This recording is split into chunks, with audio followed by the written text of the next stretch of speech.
जवानी के दिन चमकीले हो गए, हुस्न के तेवर नुकीले हो गए। जवानी के दिन चमकीले हो गए, हुस्न के तेवर नुकीले हो गए। हम थोड़े से लेट क्या हुए, इतने में उनके हाथ पीले हो गए। रंभा का नाम तो आपने सुना ही होगा। वह स्वर्ग की अप्सरा थी जो तमाम नृत्यों और कलाओं में पारंगत थी। आगे बढ़ने से पहले एक और बात बताना जरूरी है कि रावण और कुबेर भाई थे। कुबेर के पुत्र का नाम नल कुबेर था। रंभा नल कुबेर की प्रेमिका थी और इस रिश्ते से वह रावण की बहू लगती थी। एक दिन जब वह प्रेमी से मिलने जा रही थी, तभी रावण उसकी सुंदरता पर मोहित हो गया और उसने रंभा से आपत्तिजनक बातें पूछी। रावण ने रंभा से पूछा कि इतना सज धज कर किसको तृप्त करने के लिए जा रही है। रावण ने इसके लिए संस्कृत में भोक्ष्यते शब्द का प्रयोग किया। रंभा ने रावण को रिश्ते नातों की याद दिलाई। रावण ने पहले तो मानने से इनकार कर दिया कि वह उसकी पुत्र बधू है, लेकिन जब रंभा ने नल कुबेर के बारे में बताया तो रावण ने फिर आनाकानी शुरू कर दी। उस समय रंभा काफी डरी हुई थी और देवताओं को भी जीत चुके रावण के बारे में उसे पता था कि वह कुछ भी कर सकता है। डर से कांप रही रंभा को शायद यह नहीं पता था कि रावण अपनी दुष्टता के कारण रिश्ते नातों की भी परवाह नहीं करेगा। क्या आपको पता है, जब यह साबित हो गया कि रंभा रावण की पुत्रवधू है, तब रावण ने क्या जवाब दिया? रावण ने कहा कि सारे रिश्ते नाते सिर्फ उन्हीं स्त्रियों के लिए होते हैं जो किसी एक पुरुष की पत्नी हो। उसने रंभा से कहा कि स्वर्गलोक में तो ऐसा कोई नियम कानून या रिश्ते नाते नहीं होते। इसके बाद रावण ने रंभा के जांघों और वक्ष स्थल को लेकर आपत्तिजनक टिप्पणी की।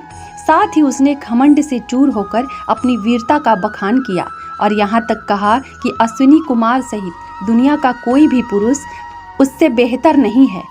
इसके बाद राक्षस राज रावण ने रंभा को बलपूर्वक शिला पर बिठाया और फिर काम भोग में लीन होकर बलपूर्वक उसके साथ समागम किया।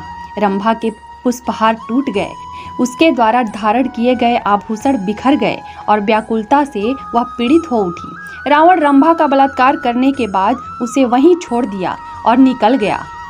महर्षि वाल्मीकि लिखते हैं कि उसकी हालत ऐसी हो गई थी जैसे किसी फूलों की लता को हवा द्वारा झकझोर दिया गया हो। उसका श्रृंगार अस्त व्यस्त हो गया था और उसका शरीर कांप रहा था। बिलखती हुई रंभा अपने प्रेमी नल कुबेर के पैरों पर गिर पड़ी थी। मैं निर्दोष हूँ, रंभा ने नल कुंवर से कहा। रंभा ने नल कुबेर को बताया कि रावण स्वर्ग जीतने के लिए भारी संख्या में सैन्य बल लेकर आया है और इसी दौरान उसने उसका बलात्कार किया। मैंने रावण को यहाँ तक कहा कि मैं उसकी पुत्र बधू के समान हूँ, किंतु उस कामी ने मेरी इच्छा के विरुद्ध मेरा बलात्कार किया। रंभा की आप बीती सुनकर नल कुंवर की आंखें क्रोध से लाल हो गई। उसकी भुजाएं फड़कने लगी। वह जानता था कि उसके लिए रावण से लड़ना या उसे परास्त करना तो संभव नहीं था, लेकिन यक्षराज कुबेर का पुत्र होने के नाते नल कुंवर इतना विवश भी नहीं था। नल कुंवर ने हाथ में जल लिया और विधि पूर्वक आचमन करके कहा, रंभा, उस कामी और धूर्त रावण ने जबरदस्ती तुम्हारे साथ बलात्कार किया है। इस अपराध के लिए मैं रावण को शाप देता हूँ कि वह फिर कभी किसी स्त्री के साथ इसकी इच्छा के विरुद्ध संभोग नहीं कर सकेगा। यदि उसने ऐसा किया तो उसके सिर के टुकड़े टुकड़े हो जाएंगे। कहा जाता है कि इसी डर से रावण ने राम की पत्नी सीता को छूने का साहस नहीं कर सका। सीता हरण के समय भी रावण ने अपने ही मुंह से कहा था कि किस तरह उसने इधर उधर से काफी सारी स्त्रियों का अपहरण कर उन्हें लंका में लाकर रखा है। रावण ने रंभा के साथ बलपूर्वक संभोग कर लिया था, किंतु उसे जब नल कुंवर के शाप का पता चला तो वह बुरी तरह घबरा गया। उस दिन के बाद रावण ने पर स्त्रियों के साथ बलात्कार करना छोड़ दिया। कहते हैं कि रावण ने सीता को भी 1 वर्ष तक लंका में बंदी बनाकर रखा।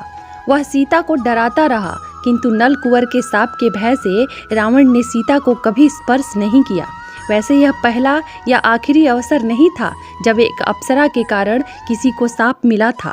अप्सराओं का अभूतपूर्व सौंदर्य किसी न किसी के लिए संकट का कारण बनता रहता था। एक बार मायाधर नाम के असुर ने देवताओं को बहुत परेशान कर दिया, तो देवताओं ने इंद्र की सहायता से मायाधर को आखिरकार मार डाला। उसके मरने से देवता इतने प्रसन्न थे कि इस उपलक्ष्य में देवराज इंद्र की सभा में शानदार समारोह आयोजित किया गया, जिसमें नृत्य और संगीत का कार्यक्रम होना स्वाभाविक था। इस कार्यक्रम में रंभा के नृत्य के साथ तुम्बरु का संगीत भी होने वाला था। तुम्बरु इंद्र के दरबार का एक गंधर्व था, जिसे संगीत की बहुत गहन समझ थी। वह रंभा का गुरु भी था। उस कार्यक्रम में ऐल वंश के चंद्रवंशी राजा पुरुरवस को भी आमंत्रित किया गया था। कालांतर में पुरुरवस से ही कौरव और पांडव वंश की उत्पत्ति हुई। पुरुरवस का सब बहुत सम्मान करते थे। संगीत और नृत्य का कार्यक्रम जैसे ही शुरू हुआ, इंद्र सभा में उपस्थित लोग रंभा और तुम्बरु का मधुर तालमेल देखकर मंत्रमुग्ध हो गए। तुम्बरु ने राग रागिनियों का माहौल बांधा और रंभा भी उसकी ताल पर नाचने लगी। परंतु फिर अचानक पुरुरवस रुष्ट होकर खड़े हो गए। उन्हें देखकर सबको बड़ा आश्चर्य हुआ। रंभा के थिरकते पैर रुक गए और तुम्बरु भी सहसा गायन रोककर शांत हो गया। क्या हुआ महाराज? देवराज इंद्र ने असंतुष्ट दिख रहे पुरुरवस से प्रश्न किया। अभी तो कार्यक्रम शेष है, आप उठ क्यों गए? देवराज, मैं यहाँ और नहीं बैठ सकता। क्या आपने मुझे यह त्रुटिपूर्ण नृत्य देखने के लिए आमंत्रित किया था? पुरुरवस ने रंभा को घूरते हुए इंद्र से कहा। अशुद्ध! तुम्बरु बीच में बोल पड़ा। रंभा को नृत्य मैंने सिखाया है, इसके नृत्य में कोई त्रुटि नहीं है। तुम्बरु गुरु होकर शिष्य की गलती पर पर्दा डालना और भी बड़ी भूल होती है। पुरुरवस ने तुम्बरु पर पलटवार किया। यह अप्सरा निसंदेह अति सुंदर है, किंतु इसे नृत्य का पूरा ज्ञान नहीं है। मैं स्वयं इससे और इसके गुरु से भी अच्छा नृत्य जानता हूँ। यह सुनकर एक और रंभा के चेहरे का रंग उड़ गया, तो वहीं तुम्बरु का चेहरा क्रोध से लाल हो गया।